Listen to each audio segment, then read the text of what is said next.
اللہ کی قسم اگر ایک ٹیڑی پیسہ میں نے آپ کا ناجائز کھایا ہے، پیدا کرنے والے کی قسم اٹھا کے کرو، ایک ٹیڑی پیسہ آپ کا کھایا ناجائز، میرے جنت میں جانے کا فیصلہ ہو گیا ہے، کعبے کے رب کی قسم میں نہیں جا سکتا جب تک ٹیڑی پیسے کا حساب برابر نہیں ہوتا۔ وہاں دینا پڑے گا، اور دینے کے لیے وہاں میرے پاس اور آپ کے پاس پیسے، کوئی جگیریں، کوئی جائیدادیں، کوئی ساز و سامان نہیں ہوگا۔ کیا ہوگا؟ نیکیاں۔ وہاں نیکی دینی پڑے گی، ہر ظلم کے بدلے میں نیکی دینی پڑے گی۔ نیکیاں ختم ہو جائیں گی لیکن حقوق لینے والے ابھی باقی ہوں گے۔ پھر جس کا جتنا حق تلف ہوا ہے اس کے حق کے برابر جتنے اس کے گناہ بنتے ہیں وہ لے کر اس بندے پر ڈال کر اسے جہنم میں جھونک دیا جائے گا۔ پیارے پیغمبر نے فرمایا نیکیوں کے پہاڑ لے کے آیا تھا، یہ وہ مفلس والی حدیث، لیکن اب جہنم میں جا رہا ہے لوگوں کے گناہ اٹھا کر۔ کھرب مرتبہ توبہ کر لے، کھرب حج کر لے، کھرب عمرے کر لے، کھرب نمازیں پڑھ لے، اس کی معافی نہیں، یہ حقوق العباد کی، شرک کی معافی ہے، کفر کی معافی ہے، اس کی اچھا دیانتداری سے بتائیں، یہ حرمت والے مہینے آتے ہیں، کیا حرمت والے مہینوں میں مسلمان ان نافرمانیوں، ان بدماشیوں میں کوئی کمی کرتے ہیں؟ کوئی احساس ہوتا ہے؟ یار مشرکین مکہ کو اللہ کی قسم احساس ہوتا تھا، حرمت والے مہینے کا پاس ہوتا تھا، اور آج کے مسلمان حرمت والے مہینے کا بھی پاس نہیں، ذرا برابر پاس نہیں، ہر بغاوت، ہر نافرمانی، ہر ظلم ڈنکے کی چوٹ پر اعلانیہ سرے عام کرتے ہیں۔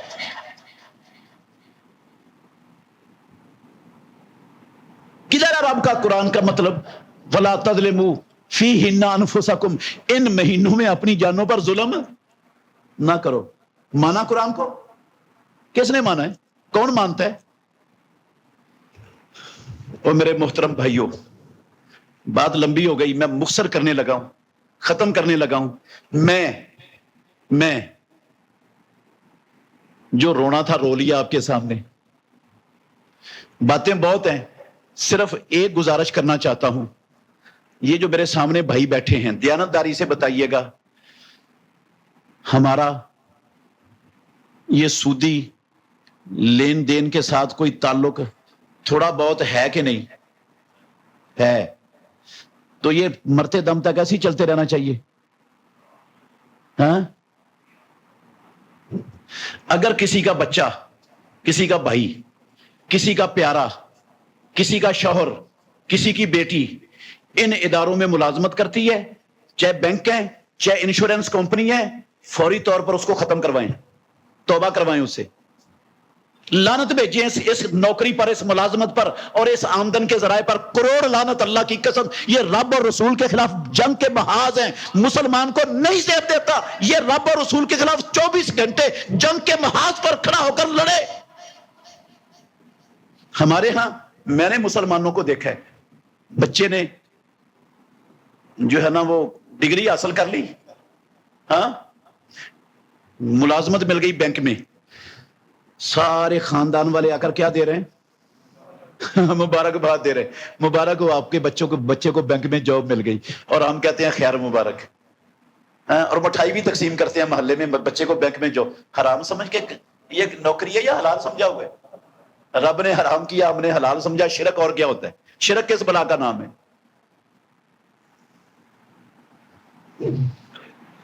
اللہ اکبر۔ میرے بھائیوں، محرم کے آخری بات ختم ہو گئی۔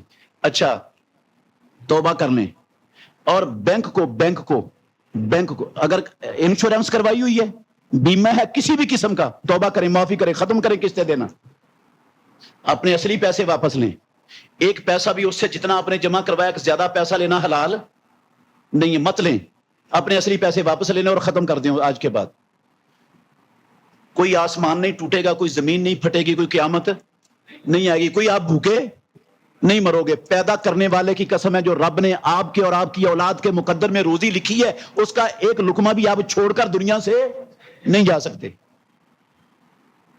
چھوڑیں اس لعنت کے کاموں کو، بچ جائیں سے۔ اپنے مکان، اپنی دکانیں، اپنی زمینیں ان اداروں کو کرائے پر دینا بھی حرام ہے، کرائے پر دینا بھی حرام ہے۔ وہ بھی اللہ اور اللہ کے رسول کے خلاف جنگ کا محاذ جو گرمائے ہوئے ہو، اس کو میں اپنی جگہ دوں، میں ثواب کا کام کر رہا ہوں۔ بینک کو صرف ٹرانزیکشن کی حد تک استعمال کرنا ہے، بس، اس سے زیادہ سارے تعلقات توڑ دیں۔ کس حد تک؟ ٹرانزیکشن کی حد تک۔ یہ حقیقی مجبوری ہے، اس کے علاوہ کوئی حقیقی مجبوری نہیں، سب دجل ہے، فراڈ ہے. صرف ٹرانزیکشن کی حد تک. آپ سرکاری ملازم ہیں، آپ کی سیلری، آپ کی پینشن بینک میں آتی ہے، تو آپ بینک اکاؤنٹ کھلوائیں اکاؤنٹ اپنا. نہیں ملے گی اس کے بغیر آپ کو آپ کی سیلری، آپ کی جو ہے نا وہ پینشن. آپ بین الاقوامی تاجر ہیں، آپ بینک کے اکاؤنٹ کے بغیر بین الاقوامی تجارت. آپ نیشنل تاجر ہیں، آپ نے لاہور میں فیکٹری بنائی ہے، فیکٹری بڑی، آپ اس کی پروڈکٹ پورے ملک میں ملٹی کر دیتے ہیں مختلف شہروں میں. اب آپ اگرائی کے لیے ہر بندے کے پاس جا، اس کو اکاؤنٹ نمبر دے دیں، جو ہی آپ کی سیلری، آپ کی پینشن، آپ کے کاروباری پیسے آپ کے اکاؤنٹ میں آئے، اسی دن سارے کے سارے پیسے وہاں سے اٹھا لیں. بینک میں نہ پڑے رہنے دیں کہ اس کو سود پر استعمال کریں. صرف ٹرانزیکشن کی حد تک رکھیں. اس حد تک اللہ انشاءاللہ آپ کی پکڑ نہیں کرے گا. یہ حقیقی مجبوری ہے. فمن استر غیر باغ ولا عاد فلا اثم علیہ کے تحت آپ اس سے بچ جائیں گے. پیسے رکھے ہوئے ہیں بینکوں میں، یہ اتنا بڑا جرم ہے، اتنا بڑا جرم ہے جتنا بڑا جرم سود لینا، اور جتنا بڑا جرم سود دینا اتنا بڑا گناہ ہے بینک میں پیسے رکھنا ہے حفاظت کے لیے. کوئی مجبوری نہیں، یہ کوئی مجبوری نہیں ہے.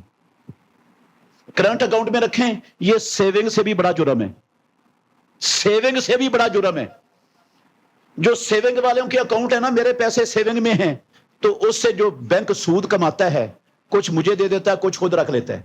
اور جو کرنٹ اکاؤنٹ والا ہے اس کے پیسوں سے جتنا سود کماتا ہے اسے گل چھڑے اڑاتا ہے، اس سے چھرے بنا کر لوگوں کے گلے کاٹتا ہے، لوگوں کی کھلڑیاں ادھیڑتا ہے، اور میرے سر پہ سارا کچھ بینک کر رہا ہوتا ہے. پیارے پیغمبر نے، حضرت جابر بن عبداللہ کہتے ہیں، لعن، مسلم شریف کی حدیث ہے کتاب البیوع میں، لعن رسول اللہ آکل الربا و موکلہ و کاتبہ و شاہدیہ وقال ہم سوا.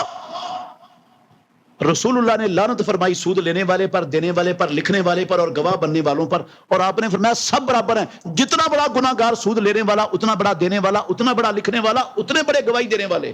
اب گواہی دینے والے نے صرف گواہی دی ہے، نہ سود لیا نہ دیا، برابر کا گناہ گار ہے. یہ گواہی دینے والے برابر کے گناہ گار ہیں. چھوٹا سا تعاون کیا ہے تو میں اپنے کروڑوں روپیہ بینک میں جمع کرا دوں کرنٹ اکاؤنٹ میں، کیا یہ تعاون نہیں ہے؟ میرے پیسے وہ سود پر استعمال کر رہے ہیں، سود کو میں پروموٹ کر رہا ہوں. گھر رکھیں، کاروبار میں. اللہ ویسے یاد رکھیں، اللہ جو پیسے بندے کو دیتا ہے نا، دنیا کی دولت دیتا ہے، قسم ہے اللہ کی، اس لیے نہیں دیتا کہ تو اس کو تجوری میں بھر اور سانپ بن کر بیٹھ جائے اس کے اوپر.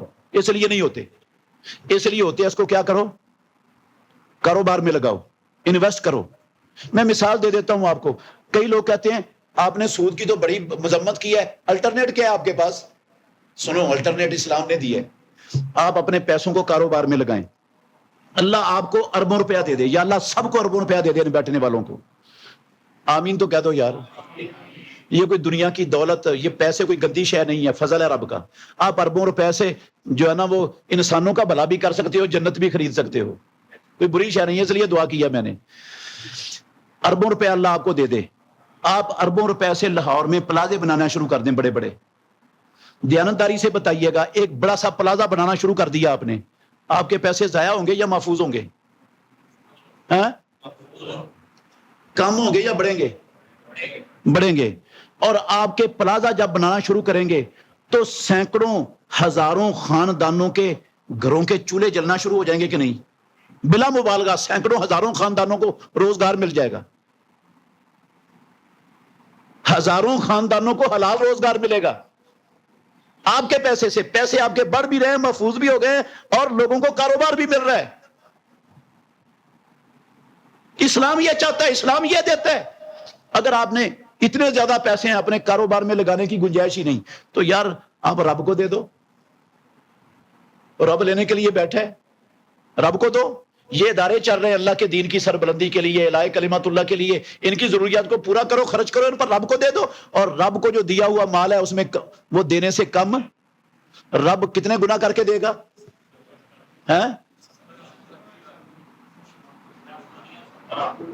70 نہیں، 700 بھی نہیں. اتنے گنے، کعبے کے رب کی قسم ہے، اتنے گنے کر کے دے گا جن گنوں کا دنیا کا کوئی کیلکولیٹر، کوئی کمپیوٹر حساب ہی نہیں کر سکتا. من یقرض اللہ قرضا حسنا فیضاعفہ لہ اضعافا کثیرہ، کثیرہ کا مطلب کیا ہے؟ پوچھو امام الانبیاء سے، پیارے پیغمبر نے فرمایا بندہ حلال کمائی میں سے ایک مٹھی خرچ کرتا ہے، رب سیدھے ہاتھ سے دیتا ہے اور اس کی پرورش کرتا ہے۔ جس طرح تمہارا ایک اپنے گھوڑے کی بچے کی پرورش کرتا ہے، رب اس ایک مٹھی کی اس طرح پرورش کرتا ہے، حتیٰ کہ وہ اللہ کے ہاں احد پہاڑ جتنی بڑی ہو جاتی ہے۔ ایک مٹھی اور احد پہاڑ، کوئی کمپیوٹر، کوئی کیلکولیٹر اس کی نسبت نکال لے گا؟ ہاں؟ کتنا بڑا ہے احد پہاڑ پتہ ہے آپ کو؟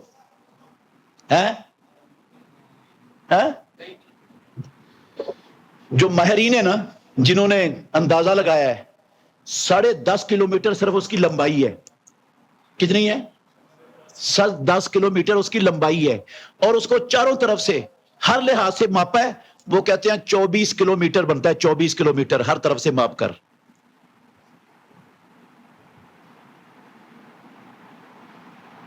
ایک مٹھی اور 24 کلومیٹر کا پہاڑ، کون سا کمپیوٹر ہے جو ان کی نسبت نکال دے؟ یہ اتنا دیتا ہے رب۔ اور رب کا وعدہ سچا ہے کہ نہیں سچا؟ ادھر وہ ڈبل شاہ آیا تھا، وہ ڈبل دیتا تھا، کوئی اتنا دیتا، کوئی 10%، ہم بھاگ بھاگ کے جاتے ہیں، ہاں؟ اور رب کہتا ہے میں اتنا دوں گا، اور رب کی بات پر یقین ہی نہیں۔ یار مسلمانوں کو یقین نہیں، کسی اور نے کیا کرنا ہے؟ تو رب کو دو، رب کے بڑے بندے محتاج موجود ہیں، ان کو دو، انشاءاللہ یہ آپ کا مال آپ کے لیے یہ کام آئے گا۔ یہ اصل آپ کا مال ہے۔ آپ کا اصل مال کون سا؟ جو رب کو دے دیے، جو رب کی رضا کے لیے اس کے جہاں جہاں اس نے خرچ کرنے کا کہا وہاں خرچ کر دیا، وہ بندے کا مال ہے۔ جو پیچھے چھوڑ گیا وہ پیچھے والوں کا ہے، وہ اس کا اپنا تو ہے ہی نہیں۔ اس لیے میرے بھائیوں، الٹرنیٹ یہ ہے، آپ پیسے کاروبار میں لگائیں، اللہ کی راہ میں دیں، پھر بھی زیادہ ہیں اپنے گھر میں رکھیں۔ کہاں رکھیں؟ مسجد میں آ کر اعلان نہ کریں کہ میرے گھر میں اتنے پیسے پڑے ہیں، سیکورٹی کریں، ان کی سیکورٹی کریں۔ اور اگر آپ نے سیکورٹی کی ہے، گھر میں اسلحہ رکھیں، لائسنسی بنا کر، اسلحہ چلانا بھی آپ کو آتا ہو، انشاءاللہ کوئی ڈاکو آپ کے گھر میں آنے کی جرت نہیں کرے گا۔ اگر کوئی پھر بھی آ گیا، اس سے لڑیں، اس سے کیا کریں؟ لڑیں۔ امام الانبیاء نے فرمایا جو اپنا مال کا دفاع کرتے ہوئے لڑتا ہوا مارا گیا وہ شہید ہے۔ نہ دورہ صفا کرنا پڑا، نہ خاصا کرنا پڑا، نہ اما کرنا پڑا، نہ لشکر کرنا پڑا، نہ برف پو چوٹیاں، نہ باریں، نہ چوکیاں، گھر میں بیٹھے بٹھائے شہادت کی موت مل گئی۔ یار اور کیا چاہیے؟ یہ کوئی گھاٹے کا سودا ہے؟ ہاں؟ ہم نے مجبوری بنا لی ہے۔ ہر گھر میں عزت ہے، ہر گھر میں عزت۔ ہمارے معاشرے میں عزت کے ڈاکو ہیں کہ نہیں جی؟ ہاں؟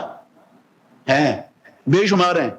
کبھی کسی معمولی سے بندے نے بھی نہیں سوچا بھی نہیں، کرنا تو دور کی بات ہے، اللہ کی قسم کبھی کسی نے سوچا بھی نہیں کہ اللہ نے مجھے 4-5 بیٹیاں دی ہیں، میرے پاس بیٹا کوئی نہیں ہے، اور میں دور جاتا ہوں کام کرنے کے لیے، بیٹیاں گھر میں اکیلی ہوتی ہیں، مشٹنڈے بڑے ہیں، میں اپنی بیٹیوں کو بینک میں جمع کروا دوں، ان کی عزت کی کبھی کسی نے سوچا ہے؟ ہر بندہ اپنی عزت کی گھر میں حفاظت کرتا ہے کہ نہیں کرتا؟